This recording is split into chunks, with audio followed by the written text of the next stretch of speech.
연말 연시가 되면 마음이 좀 복잡해지실 겁니다.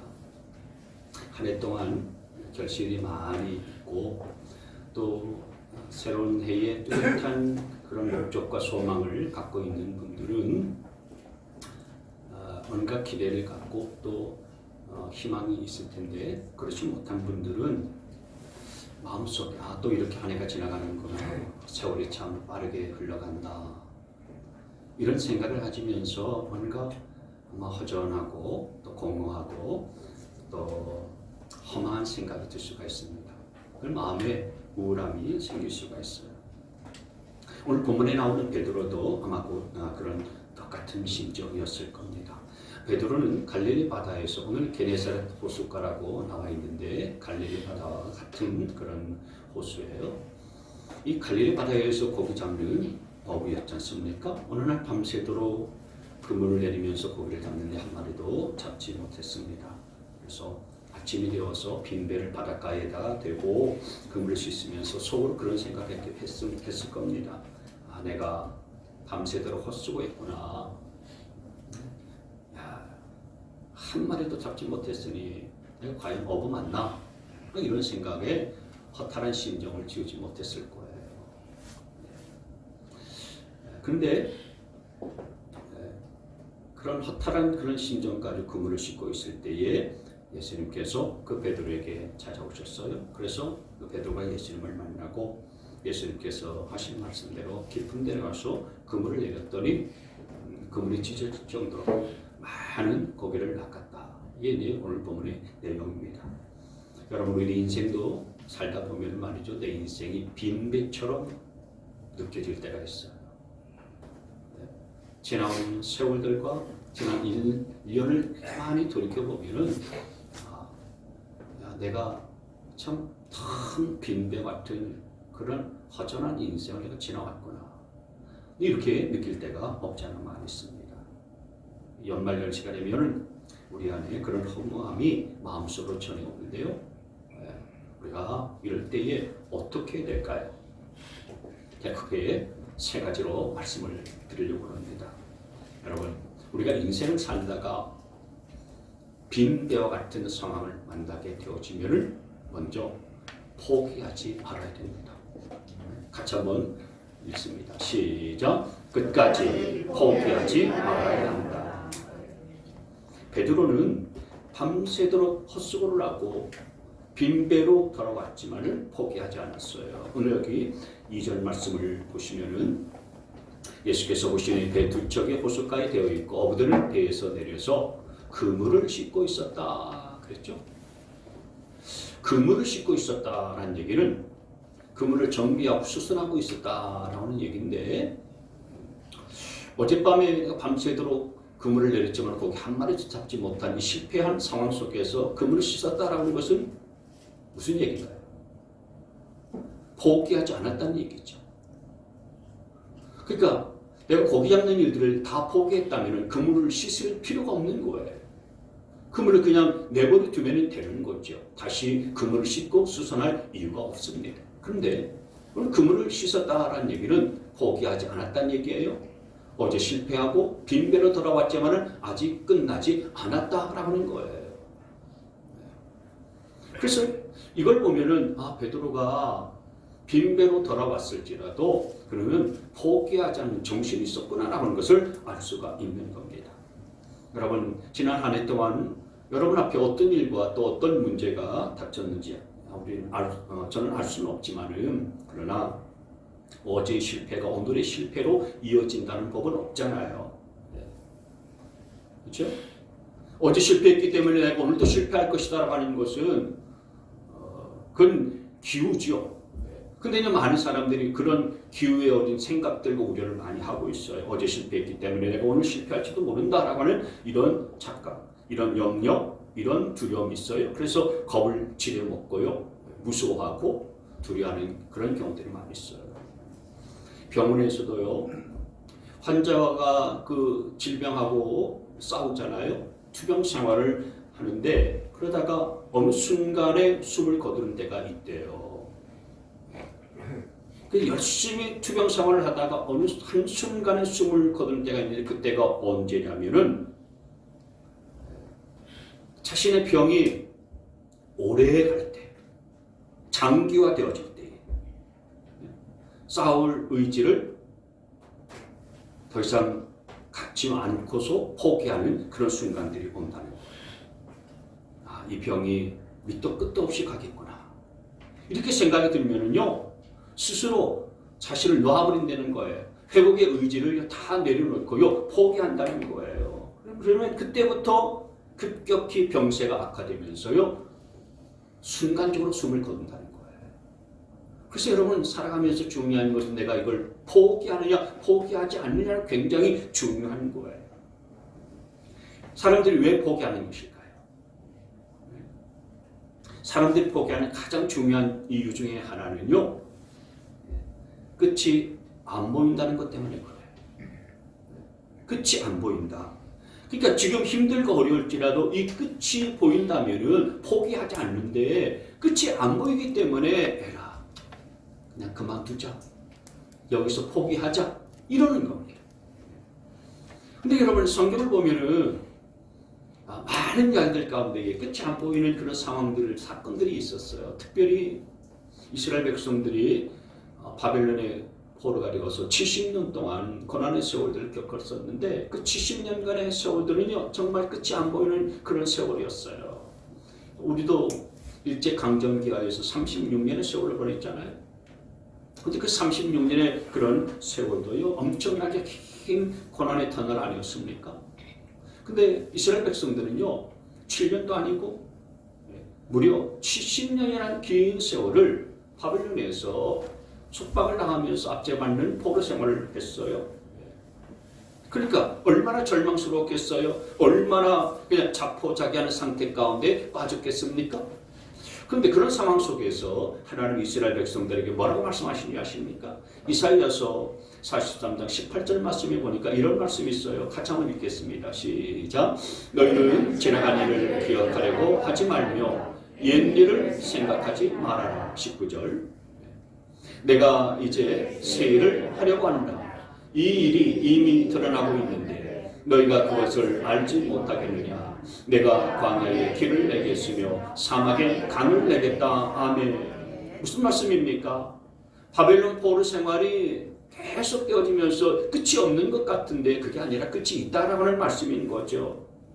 어제도 오늘도 내가 포로였기 때문에 내일도 모레도 포로일 것이다라고 생각하는 그 생각을 멈추란 얘기예요. 그렇게 포로 생활을 계속할 것이라고, 끝이 없는 포로 가운데 내가 붙들려서 살 것이라고 착각하지 말라는 거예요. 왜냐하면 하나님께서 새로운 일들을 행하실 것이기 때문에 하는 거예요.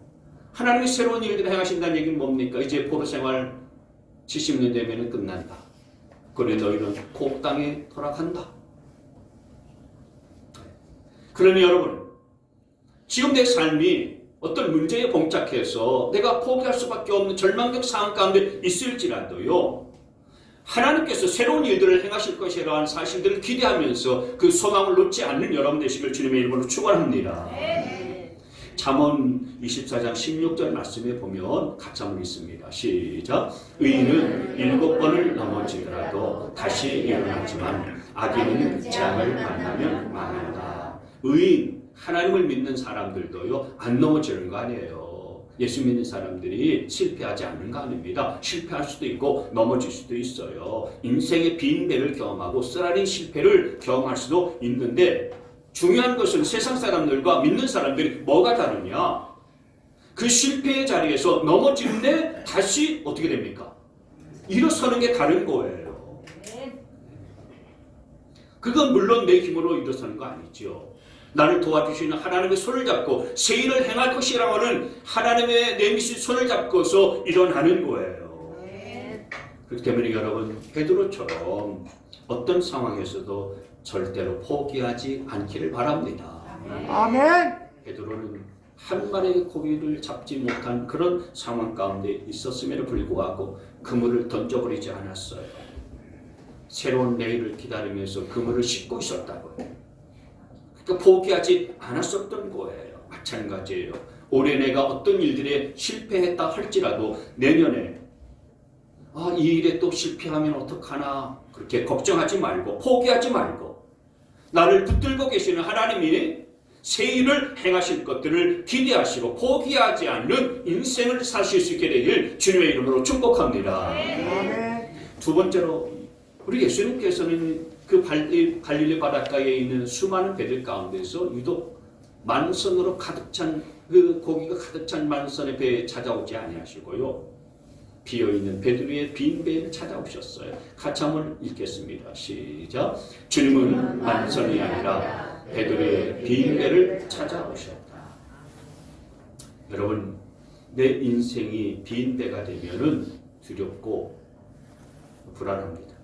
초조해집니다. 내 인생에 빈 배가 되어지면은 그 모습을 남에게 보여주기 싫습니다. 그리고 또 남이 나에게 잘 찾아오지도 않을 것 같습니다. 생각해 보세요. 누가 빈 배를 찾아오겠습니까? 물고기가 살아서 팔딱팔딱거리는 그 만선의 배를 사람들이 찾아오지 텅 빈 빈 배를 누가 찾아오겠냐고요. 근데 우리 주님께서는 만선을 찾아오는 것이 아니고 배도리의 빈 배를 찾아오셨음을 기억하시기를 바랍니다. 여러분, 사업이 잘 나가고 직장생활 잘 나가고 그리고 문제가 없고 내가 사귀던 사람과 잘 사귀고 있고 주변에 사람이 많이 있을 때에 다시 말해서 내 인생의 배에 고기가 가득 차고 만선으로 되어 있을 때는요, 주님이 묵묵하게 그냥 기다리고 계세요. 주님은 그때는 그냥 기다리셔요. 왜 그럴까요? 내 인생의 배가 만선이 됐을 때는요, 내가 잘나서 내가 똑똑해서 내가 능력이 있어서 그렇게 잘된 것으로 생각하면서 인생을 즐기잖아요. 세상의 성공과 재미에 눈이 가 있잖아요. 그러니까 주님과는 전혀 상관없이 지내잖아요. 주님을 바라보지 않습니다. 그러니까 주님께서는 내 인생에 있어서 내가 만선을 누릴 때는요, 그냥 묵묵히 지켜보셔요. 그때는 찾아오시지 않아요. 근데 언제 찾아오시느냐? 내 인생에 빈 배가 되어 있을 때 주님은 찾아오신다는 사실들을 기억하시기를 바랍니다. 사업이 힘들어졌어요. 직장 생활에 어려움이 있어서 해고당할 처지에 빠졌어요. 아니, 해고당했어요. 가정에도 어려움이 많아졌어요. 인간관계도 다 깨어지고 무너졌어요. 배신하고 나를 떠난 사람들이 한둘이 아니에요. 그리고 시험에도 실패했어요. 건강도 나빠졌어요. 더 악화되었어요. 그래서 베드로처럼 고기를 잡으러 삶의 현장 가운데 갔는데 아무런 고기도 낚지 못하고 삶의 열매가 없어요. 텅 빈 배의 상황 가운데 있을 때에 그때 비로소 우리 주님이 찾아오신다는 사실들을 기억하시기를 바랍니다. 그러니 여러분, 내 인생의 빈 배일 때 내가 절망에 빠질 이유가 없어요. 네? 오히려 그때 내 빈 배에 주님께서 승성하실 기회구나. 내 인생의 빈 배가 되었을 때에 그때 주님께서 나를 찾아오시는구나 라고 여러분 믿을 수 있게 되어지기를 바랍니다. 출애굽기에 모세가 나오잖아요. 여러분, 모세가 언제 그의 인생 가운데 하나님이 찾아오신지 아십니까? 모세는 어린 시절부터 당시의 세계 대제국이었었던 세계를 제패하고 있었던 이집트의 왕자로 살았어요. 40년을 그 애굽의 화려한 왕궁 생활을 했어요. 그리고 엘리트 교육을 다 받았어요. 그리고 승승장구하는 삶을 살았어요. 인생이 만선이었을 때에 하나님께서 모세에게 찾아온 것 아니었어요. 40세 때에 이 모세가 애굽 사람을 돌로 쳐 죽이고 미디안 강으로 도망갔어요. 살인자의 그런 살인자의 그런 모습으로 미디안 광야에 들어가서 아무도 알아주지도 않고 아무도 알아보지도 못하는 그 광야에서 40년을 또다시 40년을 양치기로 생활했어요. 무명의 생활을 했어요.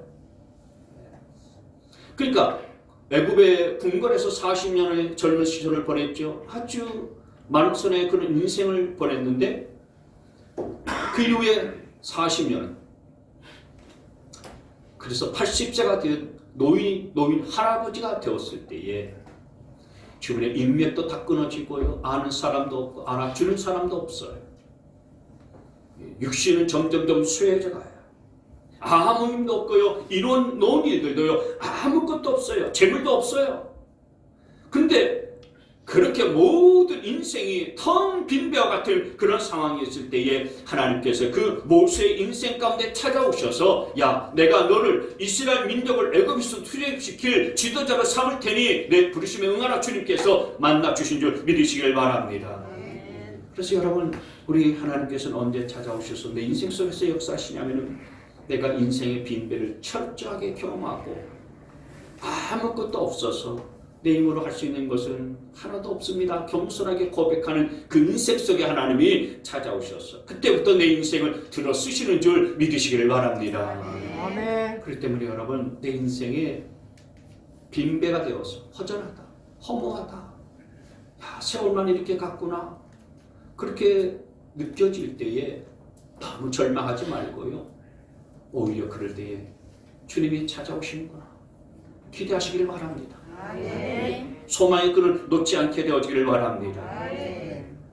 여러분, 주변의 사람들이 다 나를 버리고 나를 다 떠났을지라도요, 우리 하나님은 나를 포기하지 아니하시는 분이세요. 성경을 보시면은요, 주님께서 나를 버리지 않는다는 말씀들이 여러 군데가 나와요. 여호수아 1장 5절 말씀에 보시면은요, 이렇게 나와 있습니다. 맑은 글씨로 되어 있는 부분, 내가 너와 함께하며 너를 떠나지 아니하며 버리지 아니하겠다. 할렐루야. 요한복음 14장 18절 말씀에서는요, 같이 있습니다. 시작. 나는 너희를 고아처럼 버려두지 아니하고 너희에게 다시 오겠다. 아멘. 시편 27편 10절 말씀 다시 시작. 나의 아버지와 나의 어머니는 나를 버려도 주님은 나를 돌보아 주십니다. 아멘. 자기 피부치이고 마치 자기 생명과 똑같은 자식을 버리는 부모가 세상에는 없지요. 세상에 그런 부모가 어디 있겠습니까마는, 그러나 현실은 또 그렇지가 않은 것 같습니다. 종종 이런 일들이 가끔씩 벌어져요. 부모가 자식을 버리는 일들이 생긴다고. 가난 때문에 더 이상 자식을 키울 수가 없다. 그래서 자식을 버리는 경우도 있고요. 입양시키는 경우도 있고요. 자식을 딱 보니까 장래성이 없다. 이 자식을 내가 어떻게 키우나? 그래서 포기하는 부모도 없어요. 있어요. 그래서 부모는 내 자식을 버리는 이런 비극적인 일들이 종종 벌어지고요. 비일비재하게 생겨나는 것이 현실이에요. 그런데 오늘 성경 말씀을 보면은 하나님은 나를 버리지 않고 나를 돌봐주시겠다라고 약속하셨어요. 하나님은 저와 여러분을 버리지 아니하시고 포기하지 아니하시고 외면하지 아니하시는 분이신 것을 믿으시기를 바랍니다.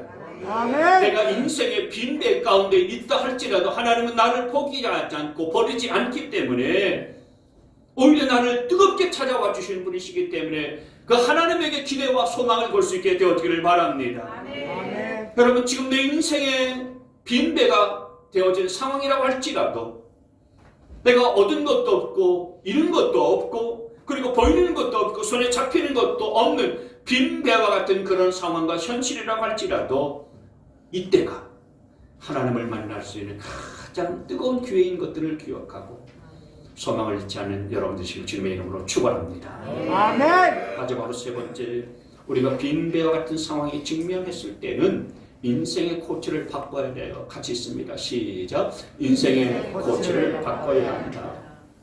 베드로는 지금까지 자기 생각과 자기 경험을 따라서 물고기를 잡았어요. 그런데 이날은 자기 생각과 그리고 자기 경험, 자기 생각대로 그물을 던졌지만 한 마리도 낚지 못했어요. 그래서 처절한 실패를 경험한 거예요. 그런데 그런 처절한 실패를 경험했을 때 그 순간에 예수님께서 베드로에게 찾아오셔서 뭐라고 말씀하십니까? 4절 말씀에 보시면 깊은 데로 나가 그물을 내려서 고기를 잡아라. 이게 주님께서 베드로에게 할 말씀이에요. 여러분, 이건 사실 앞뒤가 안 맞는 얘기예요. 왜냐하면 예수님은 그 당시 이런 말씀을 하실 때 예수님의 출신은 여러분 목수 출신인 거 아시죠? 예수님의 육신의 아버지가 요셉인데 그 요셉은 목수였어요. 그러니까 목수 아버지 밑에서 예수님은 30세 때까지 목수일을 배우면서 목수일을 도왔었던 목수였다고요. 그러니까 물고기 잡는 이 어부하고는요 전혀 관계가 없고 고기 잡는 일에는 문외한이었어요. 그런 분이 지금 전문가인 베테랑 어부 베드로에게 찾아와서 하시는 말씀이 깊은 데로 가서 그물을 내려라 그러면 고기를 잡을 것이다 이렇게 말씀하니까요 얼마나 기가 막히고 무슨 얘기입니까? 앞뒤 안 맞는 얘기 아니겠어요? 근데 더 기막힌 것은 베드로가 밤새도록 그물을 내리고 고기를 잡아봤거든요. 이미 경험해봐야 될 것들은 다 경험을 해봤어요. 그래서 그물을 다 씻고 있는데 다시 그물을 잡아가지고 던져라 이렇게 말씀하니까 그 말씀 사실 순종하기 어려운 거죠. 그런데 베드로가 그런 상황 속에서 예수님의 말씀에 그대로 순종을 했어요. 네? 5절 말씀을 보시죠. 5절 말씀 시작. 시몬이 대답하였다. 선생님, 우리가 밤새도록 애를 썼으나 아무것도 잡지 못했습니다. 그러나 선생님의 말씀을 따라 그물을 내리겠습니다. 말씀 그대로 순종하면서 그물을 내리고 그물을 던졌더니 어떤 일이 벌어진지 아십니까? 6절 말씀입니다. 시작. 그런 다음에 그대로 하니 많은 고깃대가 걸려들어서 그물이 찢어질 지경이었다. 아멘. 예수님께서 전문가도 아니지만 그 하신 말씀 그대로 믿고 베드로가 순종하였더니 그물이 찢어질 정도로 엄청난 고기를 잡고 낚는 이런 성과를 거두게 됐다라고 하는 거예요. 여러분 이걸 통해서 우리가 할 수 있는 것이 뭐겠습니까? 내 인생이 빈배가 되어지는 그런 상황이 있을 때, 다시 말해서 내가 실패와 절망의 터널 가운데에 있을 때는 내 경험, 내 지식, 내 방법 다 내려놓고서 내 인생의 코치를 과감하게 바꿀 줄 알아야 된다 이거예요. 지금까지는 인생의 코치가 나 자신이었어요. 그래서 내 생각을 했잖아요. 내 경험을 따라서 했잖아요. 내가 하던 방법대로 했잖아요. 그러다가 어떻게 됐습니까? 베드로는 실패했어요. 그날따라 고기를 한 마리도 잡지 못했어요. 그러면 여러분 어떻게 되겠습니까? 내 경험과 그리고 내 방법대로 했는데도 안 되면 사람들이 어떻게 생각하냐면은 더 열심히 해봐. 그렇게 해서 되겠냐? 그래서 더 열심히 해보라고 권유하기도 하고 또 스스로 다짐도 해요. 그런데 그렇지 않아요. 여러분 인생이라고 하는 것이 열심만 가지고서 다 되어지는 것이 아니에요. 내가 열심만 있다고 해서 실패를 극복할 수 있는 것이 아니에요. 중요한 것은 전문가의 도움을 받아서 근본적인 전략 자체를 바꿀 줄 알아야 돼요. 전문가의 코치와 지도를 잘 받아야 내 실패한 상황을 역전시킬 수가 있는 거예요. 여러분 우리 한국 축구를 가만히 생각해 보세요. 저는 축구를 굉장히 좋아하는데요. 축구를 하는 것은 못하지만 보는 것은 굉장히 즐거워요. 우리가 2002년에 한일 월드컵 할 때에 그때 한국 축구가요 월드컵에 16강에도 오르지 못했었잖아요. 한국 축구는 항상 월드컵에 본선에 나가면은요 번번이 그냥 조 예선에서 그냥 탈락하고 고배를 마셨어요. 그래서 16강 벽을 넘는 것이요 정말 힘들었어요. 근데 그때 열심히 해서만 되는 것이 아니라 중요한 건 감독이 바뀌어야 되는구나. 그래서 그때 히딩크 감독이 아니었습니까? 선수들은 그대로인데요. 감독 하나 바꿨을 뿐인데 우리나라가 그때 우리나라 최초로요 월드컵에 4강까지 이르지 않았습니까? 전 세계에서 축구 잘하는 나라 4번째 나라에 속한 그런 나라가 된 거예요. 여러분 긍정적인 생각을 하면서 뭔가 열심히 하면 잘 되지 않겠나? 그것도 물론 중요한 생각이지만 그러나 열심히 한다고 해서 모든 문제를 다 극복할 수 있는 것이 아니라고 하는 거죠. 코치, 감독을 바꿔야 된다는 거예요. 인생에 빈대가 된 상황이 있을 때는요 열심히 하는 것 필요해요. 그러나 더 중요한 것은 내 인생의 빙배된 이 상황을 바꾸려고 역전시키려면은 내 인생의 코치가 바뀌어야 돼. 그래서 인생의 주인 되시고 역사의 주관자 되시는 예수님께서, 하나님께서 내 인생의 코치가 될 수 있도록 내 인생과 그리고 내 삶의 모든 코치를 바꿀 때 근본적인 변화가 일어난다는 사실들을 기억하시기를 바랍니다. 오늘 본문의 베드로 가만히 보세요. 이 베드로가 포기만 한 거 아니었어요. 포기를 안 하기도 했지만 더 중요한 것은 포기도 안 했지만 더 나아가서 자기의 방법, 자기의 생각, 자기의 기술, 자기의 노하우 이거 다 내려놓고서 전문가도 아닌데 정말 인생의 코치로서 예수님을 그대로 인정하고 예수님이 하신 말씀 그대로 따라서 했더니 완전히 역전되어지는 놀라운 축복을 얻게 되지 않았어요? 예수님의 말씀대로 그대로 따라서 순종했을 때 놀라운 그런 역사가 벌어졌어요. 여러분, 인생의 코치를 바꾼다는 얘기는 내가 그분의 말씀에 무조건 순종한다는 것을 의미해요. 그러니까 다시 말해서 교회에 나와서 예배 드리는 자리 가운데 앉아만 있는 것이 아니라 내 삶 가운데서도 하나님께서 말씀하실 때 철저히 그 말씀대로 순종하면서 산다는 거예요. 여러분, 야고보서 5장 13절 말씀에 하나님이 이런 말씀을 하셨어요. 너희 중에 고난당하는 자가 있느냐? 고난을 당하면 어떻게 하라고 그랬어요? 그 사람은 저는 기도할 것이다. 그렇죠? 여러분, 우리가 다 인생 속에 어려움을 겪고요, 힘든 일들 다 겪는 고난이 있어요. 적은 고난도 있고 큰 고난도 다 있는데 이게 하나님께서 우리에게 코치해 주시는 말씀이라면 우리가 하나님의 자녀로서 이 말씀을 그대로 받아들이고 그대로 순종하면서 기도하게 되어지면 우리 인생이 열린다는 사실들을 기억할 수 있게 되어지기를 바랍니다. 주님께서 그래서 고난 가운데는 기도하라 말씀하셨어요. 부르짖으라 말씀하셨어요. 그래서 그대로 순종하게 되어지면 그때의 인생 역전의 역사가 벌어지는 거예요. 물론 우리가 하나님 말씀 그대로 순종하는 것은 쉽지가 않아요. 왜냐하면 왜 하나님의 말씀에 그대로 순종하고 따르는 것이 어렵냐면 하나님의 생각과 내 생각 그 차이가 너무 크기 때문에 그래요. 그리고 그 하나님의 말씀 그대로 순종하면서 현실 생활에서 살다 보면은 내가 현실 생활을 내가 제대로 살아낼 수 있을까? 이런 두려움 때문에 그런 거거든요. 가만히 보세요, 여러분. 주일날에는 하나님 앞에 나와서 거룩하게 예배를 드려야 된다. 이게 하나님이 우리에게 가르치신 말씀이잖아요. 그런데 현실은 그렇지가 않아요. 치열한 이 경쟁 사회에서 정말 1시간, 2시간 아치락뒤치락 거리면서 가슴 졸여하면서 살아가는 이런 경쟁 그런 세상 속에서 주일 하루를 온전히 내가 거룩하게 지키면서 하나님 앞에 예배하면서 바친다. 이거 참 이 말씀은 이해할 수 없는 말씀이잖아요. 주님께서 말씀하시기를 원수를 사랑하라. 그리고 원수를 네가 심판하지 말고 하나님께 맡기고 넌 원수를 위해서 기도해주고 축복해줘라. 그런 말씀하셨어요. 근데 여러분, 사실 우리 생각하는 그 말씀들이 맞지 않잖아요. 어떻게 원수를 안 갚고 가만히 참고 기다리고 있습니까?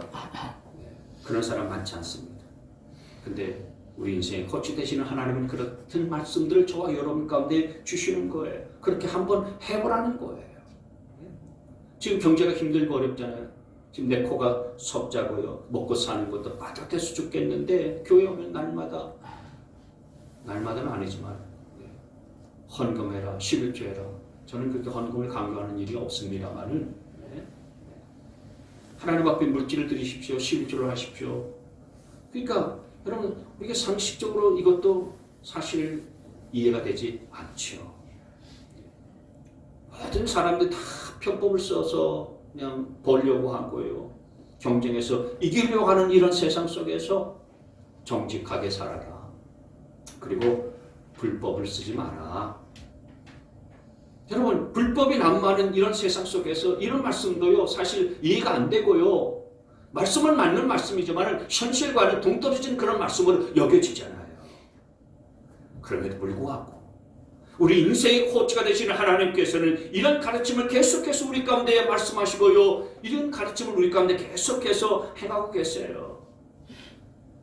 근데 여러분, 내 인생의 코치 대신 그런 주님의 코치를 잘 받아서 그 말씀이 내가 이해되지 않을지라도 오늘 베드로가 저 깊은 데로 가서 그물 던지라 그것이 이해가 되지 않았음에도 불구하고 내가 말씀을 따라서 순종하겠습니다라고 그물을 내렸을 때에 옆에 있는 다른 어선들의 어부들이 와서 도와줄 정도로 그물에 엄청난 고기가 낚였었던 것처럼 우리도 그렇게 말씀대로 순종하며 살 때에 내 인생의 빈배가 만손으로 가득 채워지는 역사가 나타날 것을 믿으시기를 바랍니다. 아멘. 한 가지 이야기하고 마치겠습니다. 여러분, 우리가 쓰는 볼펜 중에 모나미 볼펜이 있어요. 제가 늘 쓰는 통째로 갖다 놓고서 쓰는 볼펜이 있는데요.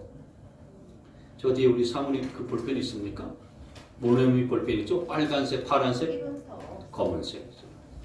근데 153 볼펜이 만들어진 그 유래가 있어요. 이게 모나미 볼펜을 만든 그 업체, 이게 이제 1960년대 만들어졌기 때문에 지금 역사는 굉장히 오래됐죠. 한 40-50년 이상 됐어요.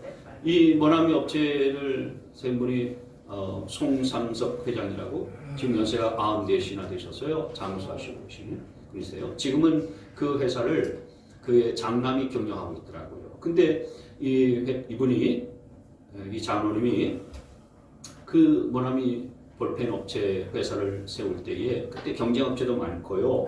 그리고 뭐 이렇게 매출이 잘 오르지 아니하니까 부도날 위기 가운데 처해 있어요. 그래서 너무 두렵고 답답했어요. 기도원에 올라가서 하나님 앞에 기도하면서 열어주시라고 기도원에 올라가서 기도를 했어요.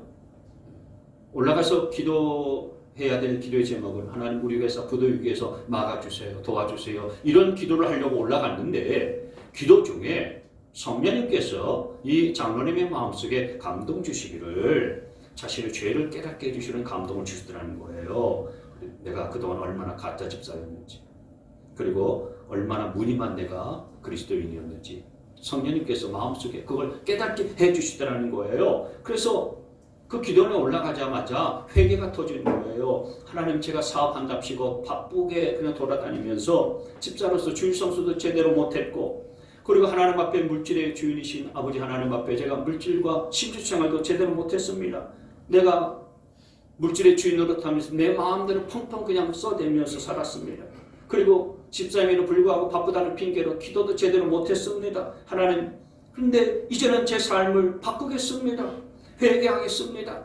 그러면서 그 자리에서 펑펑 울면서 회개하고 하나님 앞에 기도하는데요. 기도하고 나서 성경책을 딱 펴서 있는데 그때 성경에 본 책이 뭐냐면은 딱 펼쳐서 읽었었던 책이 요한복음 21장이에요. 요한복음 21장 말씀해 보면은 그때도 베드로가 배 타고서 이제 부활하신 예수님이 이제 베드로 앞에 나타난 그런 상황의 장면인데 예수님 말씀대로 그물을 던졌을 때에 그때 잡은 고기 숫자가 정확하게 남아 있어요. 요한복음 21장에 보면 153마리 153. 그 성경 말씀을 딱 읽게 된 거예요.